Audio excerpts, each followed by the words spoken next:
सुप्रभात प्यारे बच्चों। मैं कक्षा 7 के लिए चतुर्थ पाठ लेकर के फिर से उपस्थित हूँ। इस पाठ का शेष भाग आगे पढ़ें। कल हम लोगों ने पढ़ा था कि किस तरह से कलांतक जो वैद्य है उन्होंने कहा था कि चिता प्रज्वलितांग दृष्ट्वा वैद्यो विस्मयागतः नाहम गतो नो मे भ्राता कस्यदंग हस्तक लाघवम कि वैद्य चिता जलती हुई चिता को देख करके कलांतक नामक वैद्य जो है बालक कवि उन्होंने कहा कि ये किसकी चिता जल रही है, न तो मैं गया न ही कोई मेरा भ्राता गया, मतलब न ही कोई दूसरा वैद्य गया, तो फिर ये इसकी मृत्यु कैसे हो गई। सभी हंसते हैं। उसके बाद तुंदिल जो है तीसरे बालक तुंदिल है बाल कवि, वह अपने तोंद पे हाथ फेरते हुए कहता है तुंदिलोहम भोह ममापि इदम काव्यम श्रूयताम जीवने धार्यताम, कि मैं तुंदिल हूँ, मेरी इस कविता को सुनिए और अपने जीवन में धारण भी कीजिए। पराणम प्राप्य दुर्बुद्धे माँ शरीरे दया कुरु, पराणम दुर्लभम लोके शरीराणि पुनः पुनः। पराणम पर जोड़ अन्नम दूसरे का अन्न, प्राप्य दुर्बुद्धे प्राप्ति हो दूसरे का अन्न अगर प्राप्त हो तो शरीर पे मत दया करो, माँ शरीरे दया कुरुम। परानम दुर्लभ है लोके, इस लोक में दूसरे का अन्न पर अन्न दुर्लभ है। शरीरानी पुनः पुनः, शरीर तो बार बार मिलता है, शरीर तो फिर मिल जाएगा, लेकिन ये मुफ्त का दूसरे का अन्न नहीं मिलेगा। इसलिए जब दूसरे का अन्न प्राप्त हो तो शरीर पर दया मत करो, जितना खा सकते हो खाओ। चवार्कः आम आम शरीरस्य पोषणम सर्वथा उचितमेव। चवार्कः कहता है हाँ हाँ, शरीर का पोषण करना तो हमेशा उचित है। यदि धनम नास्ति तदा ऋणम कृत्वापि पौष्टिकम पदार्थः एव भोक्तव्य।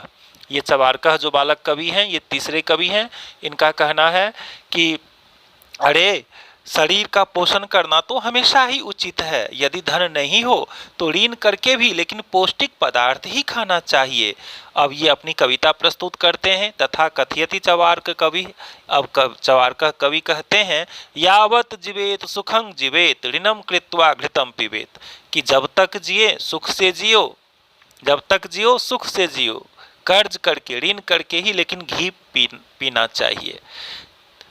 एक श्रोतारह सुनने वाले श्रोतागण पीछे से कहते हैं तर्हि ऋणस्य प्रत्यर्पणम कथम, फिर इस ऋण की चुकता कैसे हो, इस कर्ज को कैसे अदा किया जाए। चवार्कः श्रूयताम मम अवशिष्टम काव्यम, मेरे अधूरे काव्य को सुनो, पूरा सुनो। घृतम पीत्वा श्रमम कृत्वा ऋणम प्रत्यर्पयेत जनः, घी पीने के बाद घी पीकर श्रम करो, मेहनत करो और इस तरह से ऋण की चुकता कर दो। काव्य पाठ श्रवणेन उत्प्रेरितः एकः बालकोऽपि आशु कवितांग रचयति हास्यप्रभं च श्रवयति। इन कवियों की कविता को सुन करके एक बालक है श्रोता के बीच में, उन्होंने भी एक लिखा है 2 लाइन, तो कहते हैं श्रूयताम श्रूयताम भोह ममापि काव्यम, सुनिए सुनिए मेरा भी काव्य सुनिए। गजाधरम कवि चैव तुंदिलम भोज्यलोलुपम कलांतकम तथा वैद्यम चवार्कम च नमाम्यहम, कि ये गजाधर कवि हैं और जो भोज के लोलुप हैं, जो खाने के लालची हैं, तो ये तुंदिल कवि कलांतक और चवार्कर वैद्य सभी को मैं नमस्कार करता हूँ। काव्यम श्रवयित्वा हा हा हा इति कृत्वा हसति अन्ये चापि हसन्ति सर्वे गृहम गच्छन्ति। ये हास्य कविता को सुन करके सभी श्रोतागण हंसते हैं और अपने अपने घर की ओर चल देते हैं। तो प्यारे बच्चों, ये पाठ 4 आज पूर्ण हुआ है। इसका PDF भी शीघ्र ही आप लोगों को भेजा जाएगा।